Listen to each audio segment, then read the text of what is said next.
ঘরের দরজা ভেজানো ছিল। দরজা ঠেলে ভেতরে ঢুকে দাঁড়িয়ে পড়লাম। মোমের বেডের সামনে হালকা গোলাপি সালোয়ার কামিজ পরে একটা জলের বোতল হাতে নিয়ে দাঁড়িয়ে আছে বৃতি তামাং। আমাকে দেখে মোম বলে উঠল, উফ, কোথায় ছিলিস তুই? আমি বৃতিদিকে পাকড়াও করে রেখেছি গল্প করব বলে, আর তোর পাত্তাই নেই। দরজাটা টেনে দে তো। না না, দরজা টানতে হবে না, যা বলার এখানেই বলো মোম। আমাকে যেতে হবে রুমে। কোথাও যেতে হবে না বৃতি তামাং, এখানেই বসে এখন আমাদের সাথে কথা বলবে তুমি। ওদিকে সবাই শুয়ে পড়েছে। ঠান্ডা গলায় বললাম আমি, মানে জোর করছেন নাকি আপনি? রিকোয়েস্ট করছি বৃতিদি, প্লিজ একটু কথা বলে যাও আমাদের সাথে। রিকোয়েস্ট করার টোন অন্যরকম হয় মোম। উনি যেভাবে বললেন ওটা অর্ডার করা। আচ্ছা আচ্ছা, দাভাইয়ের ভুল হয়ে গেছে। এই দাভাই, সরি বল না। তুমি যেও না বৃতিদি। যে ইচ্ছে করে যেতে চায় তাকে কেন বারবার আটকাতে যাচ্ছিস মোম? আটকালেই কি সে থাকবে? আগেও থাকেনি, আজও থাকবে না। দা ভাই, তুই থামবি? না মোম, ওনাকে বলতে দাও। উনি ঠিকই তো বলেছেন। তবে কি জানো তো, নদীর এই পারে বসে ওই পারটা সবসময় বোঝা যায় না, আর মানুষ না বুঝতে পারলে নিজের কল্পনা মতো ঘটনাবলী সাজিয়ে নেয়। বাবা, বাংলাটা এখনো মনে আছে দেখে ভালো লাগলো। বাঙালি মনিবের ঘরে কাজ করা চাকরদের বাংলাটা ভালো করে জেনে রাখতে হয় বই কি। উফ, তোরা থামবি একটু প্লিজ। কি তখন থেকে আপনি আগে করে কথা ছোড়াছুড়ি করছিস? চুপ করে বস তো দুজনেই। দা ভাই, সোফায় বস। বৃতিদি, আমার পাশে এখানে বসো চুপটি করে। আমরা দুজনেই মোমের কথায় বসে পড়লাম। আসলে দুজনেরই বুঝি কথা বলার খুব ইচ্ছে এবং ভীষণ দরকার এই মুহূর্তে। মম শুধুমাত্র তার মিডিয়াম। নদীর এই পাড়ের ঘটনাটা তাহলে শুনি একটু বৃতি ম্যাডাম। এটা কি গল্পের আসর নাকি? কলেজে তো ওভার সেন্সিটিভ বলতো তোমাকে সবাই। এই ক বছর এই সেন্সিটিভিটি উধাও, নাকি সেটা এখন জায়গা বিশেষে প্রযোজ্য হয়? সে তুমি যেমন ভাববে। বৃতিদি, তুমি হঠাৎ করেই হারিয়ে গেছিলে একদিন। দাভাই যে কি সাংঘাতিক ট্রমার মধ্যে দিয়ে কাটিয়েছে এই কবছর, সেটা আমরা বাড়ি লোকেরা জানি, আর দাভাইয়ের ওই কয়েকজন বন্ধু জানে। ঠিক 6 বছর আগে, দোলের আগে আগে তুমি তোমার বাড়ি গেছিলে। তারপর থেকে ওই দুটো ফোন কল ছাড়া আর কোনো খবর পাইনি আমরা কেউ। দাভাই আজ 6 বছর ধরে দোল খেলে না। শুধু বাবা মার পায়ে আবিরটুকু ছোঁয়ায়, না হলে তারা কষ্ট পাবে। আর পাহাড় পাগল দাভাই 6 বছরে একবারও পাহাড়ে বেড়াতে যায়নি। আমরা গেছি, ও বাড়িতে একা থেকেছে। শাট আপ মোম, আমার পার্সোনাল লাইফের এত কথা তোকে কে বলতে বলেছে? তুই থাম দাভাই। জানো বৃতিদি, দাভাই এই 6 বছরে নিজের মোবাইলটাও চেঞ্জ করেনি, কারণ তোমার লাস্ট কলগুলো কল লিস্ট থেকে হারিয়ে যাবে তাই। রোজ রাতে দাভাই তোমাদের পুরনো কল লিস্ট খুলে দেখে হোয়াটসঅ্যাপ মেসেজগুলো বারবার পড়ে।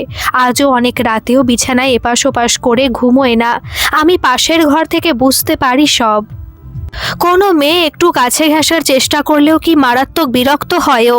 সেই হাসি খুশি ছেলেটাকে সবাই আজ রাগী, বদমেজাজি, গম্ভীর প্রফেসর বলে চেনে, কিন্তু এমনটা তো হবার কথা ছিল না। ওর কি দোষ ছিল বলবে? বৃতি মাথা নিচু করে সবটা শুনলো। অনেকক্ষণ চুপ থেকে চোখ তুলে একবার আমাদের দুজনকে দেখে নিয়ে বলতে শুরু করলো, জানো মোম, কোনো সময় এপক্ষ ওপক্ষ কোনো পক্ষেরই কোনো দোষ থাকে না, দোষটা হয় পরিস্থিতির। আমি আজ এই ঘর থেকে বেরিয়ে যেতে পারতাম তোমাদের সাথে একটা কথাও না বলে, কিন্তু মনে হলো সারা জীবন অকারণে একজনের ঘৃণা নিয়ে বাঁচবো কেন।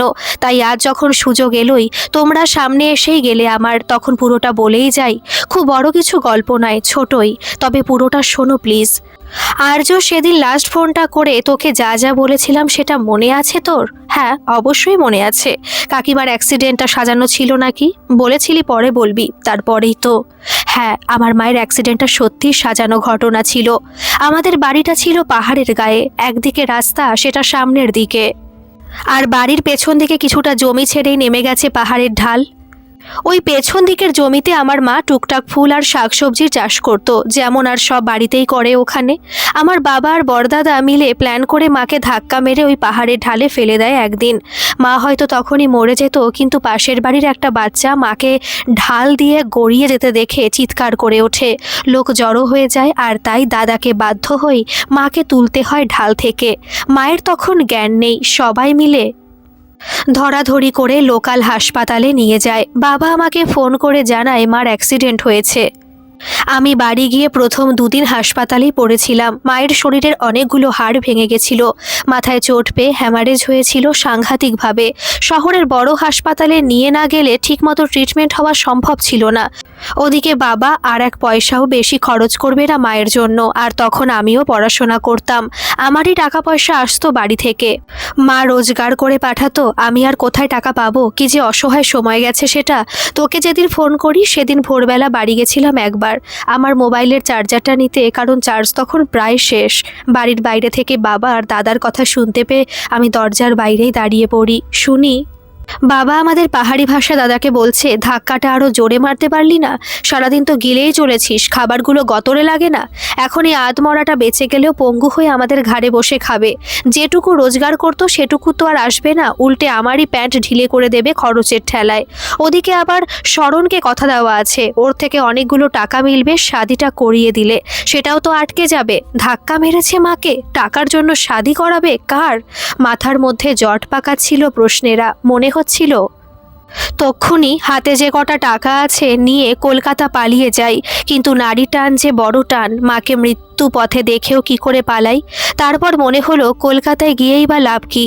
টাকা দিতে না পারলে হস্টেল থেকে বের করে দেবে পরের মাসে, কলেজের মাইনেই বা দেবো কি করে? গ্রাজুয়েশন হয়নি, চাকরি বা কে দেবে? এসব ভাবতে ভাবতে হাসপাতালে ফিরে যাই আবার। তোকে ফোন করি যখন, তারপরেই মোবাইলের চার্জটা শেষ হয়ে যায়। সেদিনই সন্ধ্যাবেলা মা মারা যায়। হাসপাতাল থেকে মায়ের বডি বের করে দাহ করা পর্যন্ত সবটা শেষ হতে হতে পরের দিন সকাল হয়ে যায়। 1.5 দিন কিছু না খেয়েছিলাম জানিস আর্য। শরীরে মনে আমি তখন সম্পূর্ণ বিধ্বস্ত। মায়ের কাজ সেরে বাড়ি ফিরে স্নান করে সামান্য কিছু খেয়ে আমি ঘুমিয়ে পড়ি। বাবা আর দাদা শ্মশান ঘাট থেকে কোথায় যেন চলে গেছিল, আমি জানতেও পারিনি। ওরা ফিরল রাতে। আমি ঘরে যা ছিল তাই দিয়ে সামান্য কিছু রান্না করে রেখেছিলাম। নিয়ম মানার কোনো উপায় ছিল না, কারণ বাবার মাথা ব্যথা ছিল না ওসব নিয়ে। প্রতিবেশীরা যারা নিয়মের কথা বলতে গেছিল, বাবা তাদের সামনে ফোঁস করে একটা দীর্ঘ নিঃশ্বাস ফেলে বলে উঠেছিল, নিয়ম মানলে কি আর মানুষটাকে ফিরে পাবো? কি লাভ এসব বেকার নিয়মের? না, আর কেউ তারপর এই নিয়ে একটা কথাও বলেনি আমাদের। সে যাই হোক, বাবা আর দাদা ফিরল মদে চুর হয়ে। খাবার দেখে আমার ওপর খুব একপ্রস্থ চোটপাট করলো। শেষে ওই খাবার খেয়ে ঘুমোতে গেল। পরদিন সকালে উঠে আমার ব্যাগ আলমারি সমেত সারা বাড়ি তন্ন তন্ন করে খুঁজেও আমার মোবাইলটা খুঁজে পেলাম না। শেষে বুঝলাম আগের দিন ওই ডামাডোলের মধ্যে দাদা কখন আমার ব্যাগ থেকে ওটা নিয়েছিল, আর ওটা বিক্রির টাকা দিয়েই মদ খেয়ে রাতে বাড়ি ফিরেছিল দুজন। স্নানে ঢুকে খুব কাঁদলাম একচোট। বাড়িতে তখন ওরা ঘুমোচ্ছে। ছোট ভাইটা যে কোথায় থাকে সেটা ওই কদিনে ওদের অনেকবার জিজ্ঞাসা করেও জানতে পারিনি কোনোভাবে। প্রতিবেশীদের নাকি বলেছে ও কলকাতায় আছে মামা বাড়িতে। ওরা না জানুক, আমি তো জানি এটা কত বড় মিথ্যে, কারণ আমার তো মামা বাড়ি বলে কিছু নেই। এই পর্যন্ত বলে বৃথি থামলো। আমি বুঝতে পারিনি কথা শুনতে শুনতে কখন নিজের অজান্তেই ওর মুখোমুখি চেয়ারটায় এসে বসে পড়েছি। পাশের টেবিলে রাখা জলের বোতলটা নিয়ে ওর হাতে দিলাম। ঢকঢক করে বেশ খানিকটা জল খেয়ে আবার শুরু করলো। দাদার ঘুম ভাঙতেই ওকে ধরলাম। জিজ্ঞাসা করলাম আমার মোবাইলটাও কেন নিয়েছে। উত্তরে আমার গালে সপাটে এক চড় কষিয়ে বেশ করেছি বলে বেরিয়ে গেল বাড়ি থেকে। বাবা উঠল আর একটু পর। চা দিলাম, তারপর বললাম মোবাইলের কথা। বাবা উদাসভাবে বলল, মেয়ে মানুষের অত জিনিসের ওপর মায়া থাকতে নেই, দাদাই তো নিয়েছে ওটা। ওর বোধহয় মনে হয়েছে তোর আর ওটার দরকার নেই, তাই নিয়েছে। দরকার নেই মোবাইলটা? কলকাতায় পড়তে যাবার সময় আমার মায়ের রক্ত জল করা পয়সায় কিনে দেওয়া মোবাইলটা আমার দরকার নেই? বুঝলাম এদের কারো নামে কাউকে বলে কোনো লাভ নেই। এক মুহূর্তে হারিয়ে গেল আমার কয়েকশো সম্পর্ক, আমার ভালোবাসাও। চুপচাপ দাদার এনে রাখা সবজি কেটে রান্না করলাম, কিন্তু খেতে পারলাম না জল ছাড়া আর কিছু। ওরা খেয়ে আবার বেরোলো। বিকেলে বাবা এসে আমাকে বলল মায়ের একটা শাড়ি বের করে পরতে। কেন জিজ্ঞাসা করতে বলল? এমনি, বাড়িতে একটু লোক আসবে তাই। বুঝলাম আমার কোনো প্রশ্নেরই কোনো সদুত্তর মিলবে না এখানে।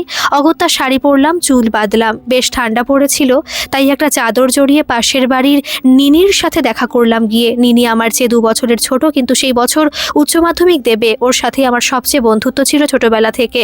মার হঠাৎ চলে যাওয়া নিয়ে ওরাও খুব দুঃখ পেয়েছে। ওর মা আমার মায়ের সাথে একসাথে কাজে বেরোতো রোজ। আমার ছোট ভাইটার কথা জিজ্ঞাসা করাতে চাচি আমাকে যেন কিছু বলতে গিয়েও চেপে গেল।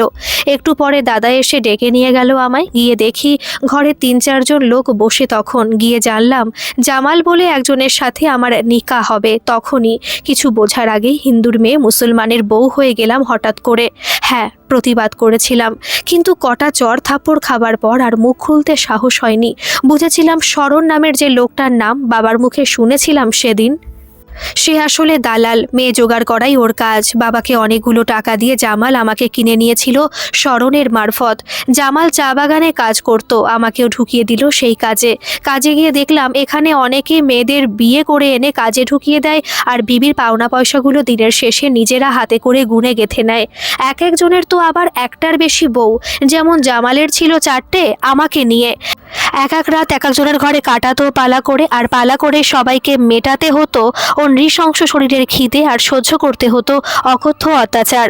বছর না পেরোতেই বাচ্চা এলো আমার পেটে। বুঝতে পারলেও আমি প্রথমে জামালকে কিছু জানাইনি, কিন্তু শেষ রক্ষা হলো না। একদিন চা বাগানে কাজ করতে করতে মাথা ঘুরে পড়ে গেলাম। ওখানকার ডাক্তার দেখে জামালকে জানালো আমি প্রেগনেন্ট। 4 মাস পেরিয়ে গেছে। জামাল সেদিন রাতে আমার ঘরে এলো আকণ্ঠ মদ খেয়ে। অকারণে আমাকে গালিগালাজ করতে করতে মারধর করা শুরু করলো।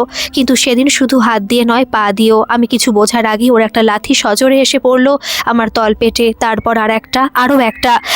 আমি যন্ত্রণায় কুকড়ে মাটিতে পড়ে কাতরাতে লাগলাম। সারা শরীর ভেসে যেতে লাগলো রক্তে। জামাল ওই রাতে বেরিয়ে গেল ঘর থেকে। আমাকে ওইভাবে ফেলে রেখেই পাশের ঘরে থাকতো হামিদা। ওর বরটা এমনিতেই ভালো লোক ছিল, ওকে কষ্ট দেবার কথা সে ভাবতেই পারতো না, তাই এসব জ্বালা ওকে সইতে হয়নি কখনো। শুধু ওর আরও 2টো সতীন ছিল, এটুকুই ছিল হামিদার দুঃখ। আমার চিৎকার শুনে সেদিন ওই হামিদাই প্রথম ছুটে এসেছিল ঘুম ভেঙে। আমাকে ওইভাবে পড়ে থাকতে দেখেও নিজের মোবাইল থেকে ফোন করে কাছের অঙ্গনবাড়ি কর্মী মহুয়া দিদিকে সব বলে। সেই লোক জোগাড় করে আমাকে স্বাস্থ্যকেন্দ্রে নিয়ে যায়, ডাক্তার ডেকে চিকিৎসার ব্যবস্থা করে। পরের দিন আমি একটু সুস্থ হলে মহুয়া দিদি সব ঘটনা জানতে চায়। সবটা বলি আমি, কিছু বাদ না রেখে। শুনে আমাকে বলে জামালের বিরুদ্ধে পুলিশে কেস করতে। আমি দিদির হাতে পায়ে ধরে অনুরোধ করি আমি সুস্থ হলেই আমাকে এখান থেকে বের করে শিলিগুড়ি বা অন্য কোথাও নিয়ে যাবার জন্য, কারণ এসব নিয়ে পুলিশে কেস করলেও কোনো লাভ হয় না। পুলিশ এদের ঝামেলায় মাথা ঘামায় না। আর চা বাগানের যা পাহারা, তাতে করে ওখানে কেউ একবার ঢুকলে কারো সাহায্য ছাড়া একা একা ওখান থেকে বেরোনো প্রায় অসম্ভব। আমিও চেষ্টা করেছিলাম আগে 2-3 বার, একবারও পারিনি। উল্টে ধরা পড়ে গিয়ে খুব মার জুটেছিল জামালের হাতে, সেটাও বলি মহুয়া দিদিকে। দিদি তখন আমার বাড়ির ঠিকানা নিয়ে খোঁজ খবর করার জন্য লোক পাঠায়। সেই লোক এসে জানায় বাড়িতে বড় তালা ঝুলছে। প্রতিবেশীরা বলেছে বাবা আমার পাহাড় থেকে পড়ে মারা গেছে 2 মাস আগে। তারপর বড় দাদাটা কোথায় যেন চলে গেছে বাড়ি বন্ধ করে। বিশ্বাস করার সেদিন কান্না আসেনি বিন্দু মাত্র, শুধু মন থেকে ওই প্রবাদটা মেনে নিয়েছিলাম, পাপ বাপকেও ছাড়ে না। বাবা ভেবেছিল মা বেঁচে থাকলে আমাকে বিক্রি করে টাকা রোজগার করা কখনোই সম্ভব না, তাই মাকে মেরে আমাকে অন্য ধর্মের একটা মানুষ নয় পশুর হাতে তুলে দিয়ে যে টাকার বান্ডিলগুলো পেল সেগুলো ভোগ করতে পারলো না। লোকটা চলে যেতে হলো সব ছেড়ে। বাপের দেওয়া শিক্ষা ছেলে বাপের ওপরেই প্রয়োগ করে গেল। আমার আর 3 কুলে তখন কেউ নেই, সেটা বুঝেই মহুয়া দিদি আমাকে সুস্থ হবার পর শিলিগুড়িতে নিয়ে যায় ওর সাথে। ওখানে ওর এক বান্ধবী টুসিদি, সে একটা নামী এনজিওতে কাজ করতো তখন। সে টুসিদিকে বলে আমাকে ওই এনজিওতেই থাকার ব্যবস্থা করে দেয়। ঘটনাক্রমে অন্বেষার মা ওই এনজিওর সাথে যুক্ত, আর ওনার ব্যবসার মেয়ে কর্মচারীরা প্রায় সবাই ওই এনজিওর। উনি ওখান থেকেই দুস্থ মেয়েগুলোকে নিয়ে গিয়ে ট্রেনিং দিয়ে নিজের ব্যবসার কাজে লাগান। তেমন করেই প্রায় 9-10 মাস পরে একদিন আমিও ওনার চোখে পড়ে যাই। উনি আমাকে নিয়ে আসেন এই বাড়িতে, আউট হাউসে একটা ঘরে থাকতে দেন।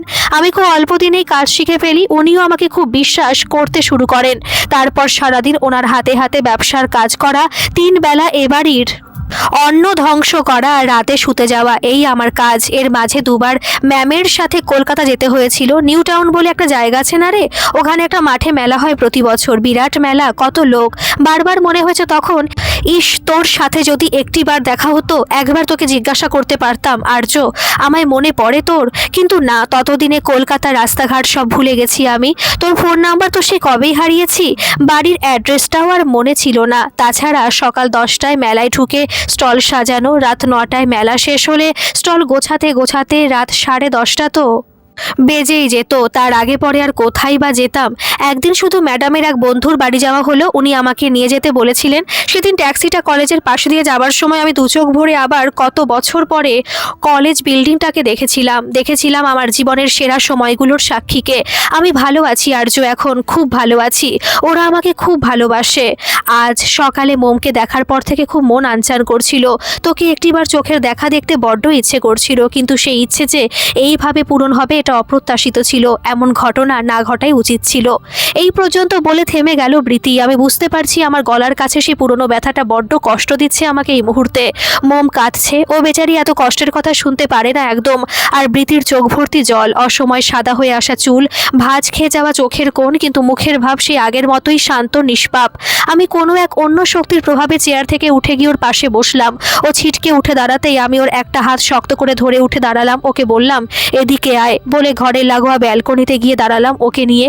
বাড়ির আলো সব নিভে গেছে তখন, শুধু কটা স্ট্রিট লাইট মিটমিট করে জ্বলছে সামনে রাস্তা জুড়ে। আর দোল পূর্ণিমার চাঁদের আলোয় ধুয়ে যাচ্ছে চারিপাশ, রাস্তা, বিল্ডিং, গাছপালা। আমরা বেশ কিছুক্ষণ অবাক হয়ে দৃশ্য দেখলাম। আমি মনে হচ্ছিল রবি ঠাকুর বুঝি এমন রাতেই সেই গান লিখেছিলেন, আজ জ্যোৎস্না রাতে সবাই গেছে বনে।